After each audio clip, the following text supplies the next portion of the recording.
Hello बच्चों, तो चलिए इस प्रश्न को पढ़ते हैं। 6 × 10⁻⁴ टेस्ला के चुंबकीय क्षेत्र के लंबवत दिशा में 3 × 10⁻⁷ मीटर प्रति सेकंड से गतिमान इलेक्ट्रॉन के पथ की त्रिज्या ज्ञात कीजिए।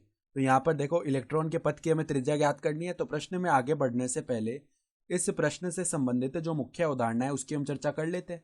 तो यहाँ पर देखो, जब कोई कण चुंबकीय क्षेत्र में लंबवत दिशा में गतिमान होता है तो यहाँ पर वो वृत्ताकार पथ में गति करता है, और उस वृत्ताकार पथ की जो त्रिज्या आर है वो किसके बराबर आती है, एम वी बट्टा में क्यू बी के बराबर आती है। जहां पर एम क्या है, कण का द्रव्यमान, वी क्या है, कण की चाल, क्यू क्या है, कण पर आवेश, और बी क्या है, हमारे पास चुंबकीय क्षेत्र की तीव्रता। सही है। तो अब देखो यहाँ पर एम कितना हो जाएगा, यानी इलेक्ट्रॉन है। तो इलेक्ट्रॉन का द्रव्यमान होता है 9.1 × 10⁻⁻31 किलोग्राम। सही है। फिर v यानी कि चाल कितनी हो जाएगी, 3 × 10⁻⁷ मीटर प्रति सेकंड। और b यानी कि चुंबकीय क्षेत्र है 6 × 10⁻⁴। सही है। और जो इलेक्ट्रॉन पर आवेश है वो हमारा कितना होता है, यहाँ पर -e होता है। सही है। लेकिन हम त्रिज्या लिखेंगे तो त्रिज्या तो धनात्मक ही आएगी।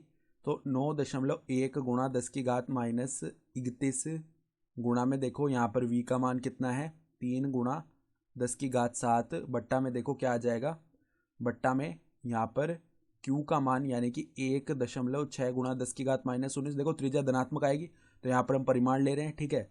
फिर यहाँ पर गुणा में क्या आ जाएगा, b यानी चुंबकीय क्षेत्र का मान 6 × 10⁻⁻⁴। ठीक है। तो अब देखना यहाँ से क्या क्या हो जाएगा। सबसे पहले अगर हम यहाँ से देखें तो मान बनाएंगे ना हम, तो किस हिसाब से लिखा जाएगा, 3 से ये 6 2 बार विभाजित होगा। सही है।